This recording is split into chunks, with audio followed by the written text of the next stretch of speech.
نصلي على رسوله الكريم أما بعد فأعوذ بالله من الشيطان الرجيم بسم الله الرحمن الرحيم رب اشرح لي صدري ويسر لي أمري واحلل عقدة من لساني يفقهوا قولي۔ السلام علیکم ورحمۃ اللہ وبرکاتہ۔ ناظرین، پروگرام شہر رمضان کے سلسلے میں آپ کی خدمت میں حاضر ہوں۔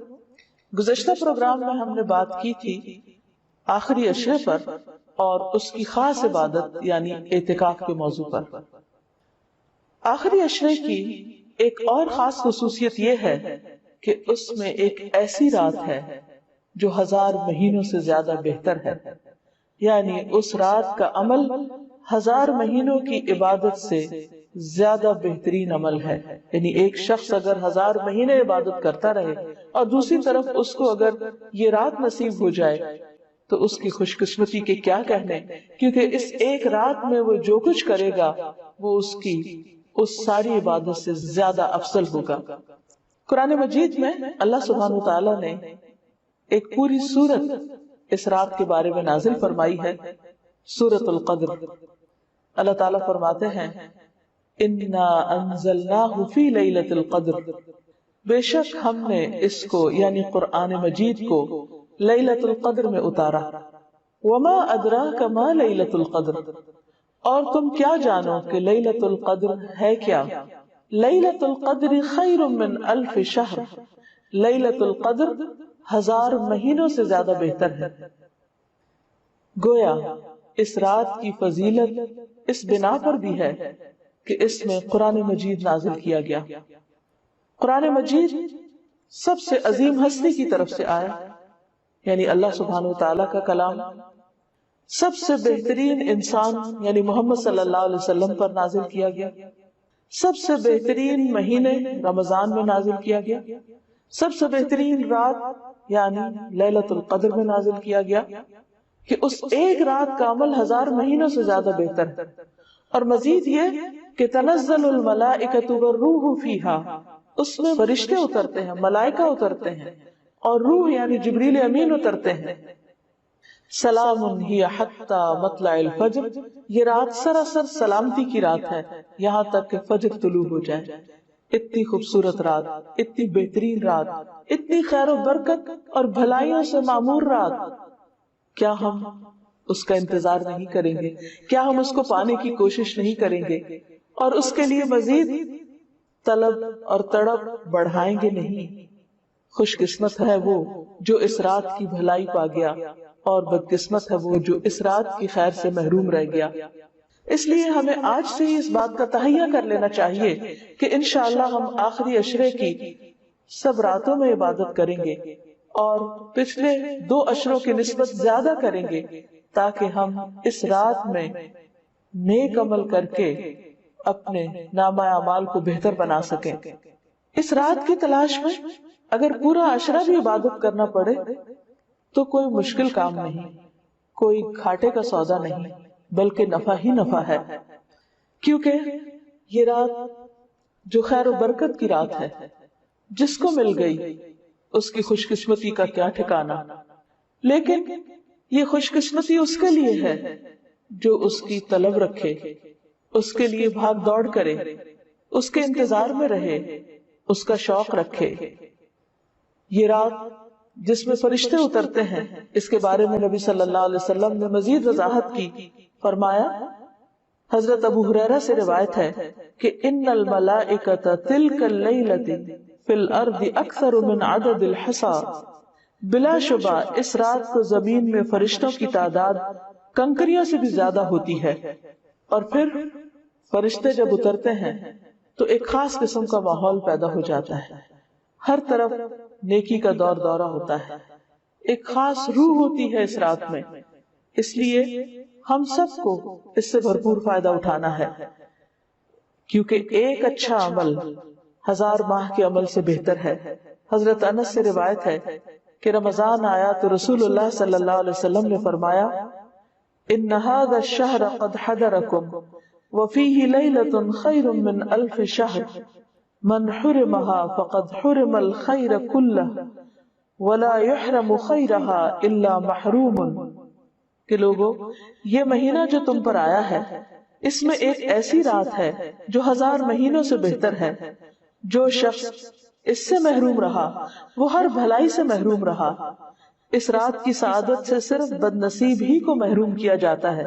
یعنی حقیقی معنوں میں بد نصیب وہ ہے جو اس رات کی عبادت سے محروم رہے، اس رات کی خیر سے محروم رہے.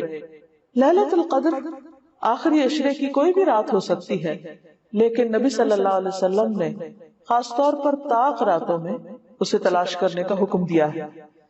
ابن عمر کہتے ہیں کہ رسول اللہ صلی اللہ علیہ وسلم نے فرمایا، التمسوها في العشر الاواخر یعنی لیلۃ القدر فإن ضعف أحدكم أو عجز فلا يغلبن على السبع البواقي. صحیح مسلم کی اس روایت کا معنی ہے کہ رمضان کے آخری عشرے میں شب قدر تلاش کرو، پھر اگر تم میں سے کوئی کمزوری دکھائے یا عاجز ہو جائے تو آخری 7 راتوں میں سستی نہ کرے. یعنی نبی صلی اللہ علیہ وسلم نے اس کو اور شارٹ لسٹ کر دیا، پہلے 10 راتوں کا بتایا، پھر آخری 7 راتوں کی طرف توجہ دلائی. اس رات کا قیام گناہوں کی بخشش کا ذریعہ ہے. نبی صلی اللہ علیہ وسلم نے فرمایا، من قام لیلۃ القدر ایمانا واحتسابا غفر له ما تقدم من ذنبه. جس نے لیلۃ القدر میں ایمان اور احتساب یعنی ثواب کی نیت سے قیام کیا، اس کے پچھلے تمام گناہ معاف کر دیے جائیں گے. اس سے یہ بات بھی پتہ چلتی ہے کہ اس رات کی سب سے افضل نیکی قیام کرنا ہے، یعنی اللہ تعالیٰ کے حضور کھڑے ہو کر زیادہ سے زیادہ قرآن مجید پڑھنا، یعنی نماز کی حالت میں، یا سننا ہے. اسی طرح اس رات میں شور ہنگامے، لڑائی جھگڑے، فضول اور لغو گفتگو سے بھی پرہیز کرنا چاہیے. عام طور پر ہوتا یہ ہے کہ جب لوگ مساجد میں اکٹھے ہوتے ہیں یا کچھ گھروں میں اکٹھے ہو کر اجتماعی طور پر قیام اللیل کا اہتمام کرتے ہیں تو پھر بعض اوقات تھکاوٹ ہونے کی صورت میں چائے کا دور چلتا ہے یا پھر گفتگو شروع ہو جاتی ہے، تو ہو سکتا ہے کہ وہی دعا کی قبولیت کا وقت ہو. اس لیے پوری رات میں انسان اپنے آپ پر خوب چیک رکھے، نظر رکھے کہ وہ عبادت کے سوا کسی اور چیز کی طرف دھیان نہ دے. اگر کوئی اور کر رہا تو اس کو بھی سمجھائے.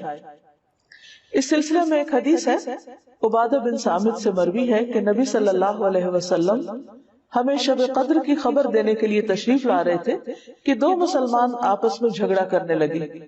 اس پر آپ صلی اللہ علیہ وسلم نے فرمایا، میں آیا تھا کہ تمہیں شب قدر بتا دوں، لیکن فلاں اور فلاں نے آپس میں جھگڑا کر لیا، پس اس کا علم اٹھا لیا گیا اور امید ہے کہ تمہارے حق میں یہی بہتر ہوگا. اس حدیث سے ہمیں 2 باتیں پتہ چلتی ہیں. ایک تو یہ کہ مسلمانوں کا باہم لڑائی جھگڑا فتنہ فساد ان کو بہت سی خیر سے محروم کر دیتا ہے. ایک اور حدیث کے مطابق فساد اور باہمی تعلقات کی خرابی دین کو مونڈ دینے والی ہے، یعنی دین کا صفایا کر دیتی. وہاں کوئی ایمان اور تقوی اور خیر بھلائی باقی نہیں رہتی جہاں لوگوں کے درمیان باہم تعلقات اچھے نہیں ہوتے. اور یہاں ہم دیکھتے ہیں کہ نبی صلی اللہ علیہ وسلم اسپیسیفکلی یہ بتانے کے لیے آئے کہ کون سی رات لیلۃ القدر ہوگی تاکہ لوگ اس میں پوری طرح عبادت کر سکیں، لیکن لڑائی جھگڑے کی وجہ سے وہ علم آپ سے اٹھا لیا گیا. لیکن آپ نے یہ فرمایا کہ اسی میں بھلائی ہوگی. اس سے ہمیں ایک اور بات بھی پتہ چلتی، اور وہ یہ کہ نبی صلی اللہ علیہ وسلم انتہا درجے کی مثبت سوچ رکھتے تھے. وہ ہر اس موقع پر جہاں کوئی شخص پریشان ہو کر کام چھوڑ سکتا ہے یا ڈپریشن میں جا سکتا ہے، آپ اس موقع پر بھی ہمیشہ یہی بتاتے کہ اس میں بھی بھلائی ہے، اس میں بھی خیر ہے. اور ہم اگر غور کریں تو خیر نظر بھی آتی ہے. وہ یہ کہ اگر ہمیں یہ پتا ہوتا کہ فلاں ایک رات لیلۃ القدر ہے، مثلاً بعض لوگ جیسے کہتے ہیں 27ویں کی رات یا کوئی اور رات، تو پھر ہم صرف عبادت اسی رات میں کرتے.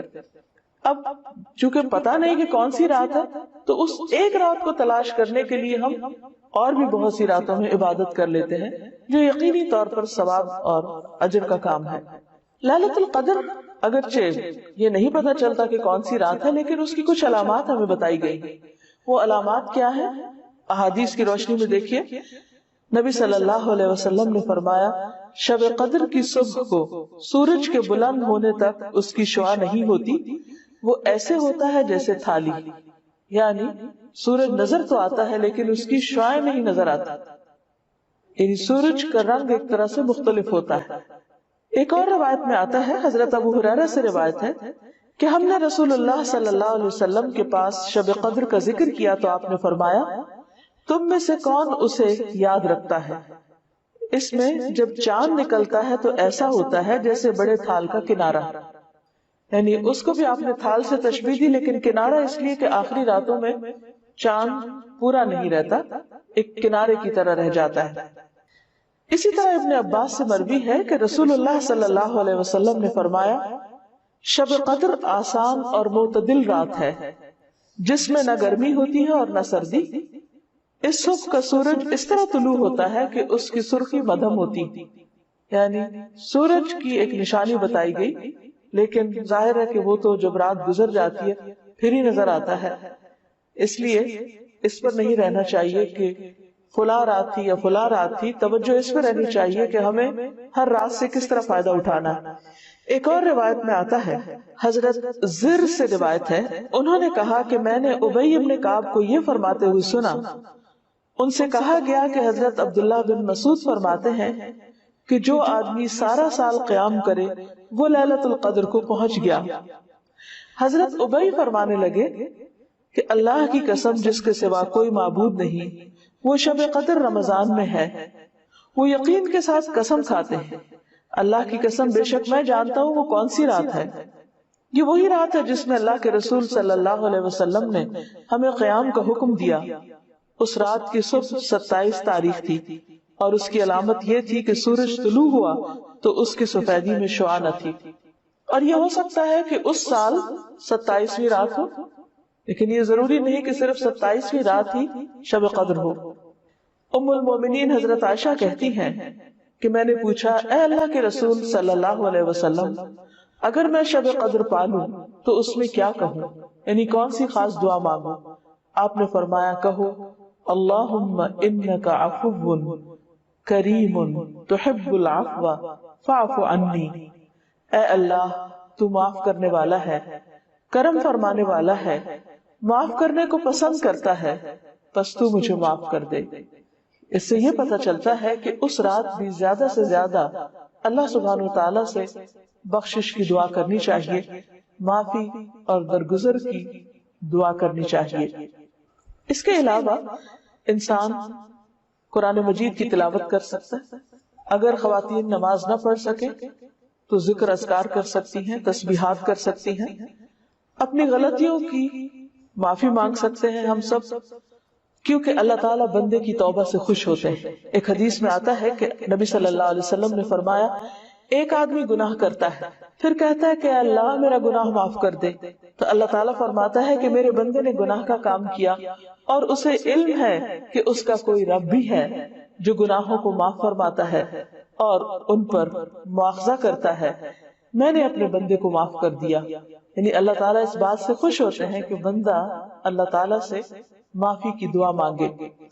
پھر اللہ تعالیٰ بخشش کا وعدہ بھی کرتے ہیں۔ رسول اللہ صلی اللہ علیہ وسلم نے فرمایا کہ شیطان نے اللہ عز و جل سے کہا مجھے تیری عزت اور جلال کی قسم، میں تیرے بندوں کو اس وقت تک گمراہ کرتا رہوں گا جب تک ان کے جسم میں روح رہے گی، یعنی جب تک وہ فوت نہیں ہو جاتے۔ اور اللہ تعالیٰ نے فرمایا مجھے اپنی عزت اور جلال کی قسم، جب تک وہ مجھ سے معافی مانگتے رہیں گے میں بھی انہیں معاف کرتا رہوں گا۔ یعنی اللہ تعالیٰ کو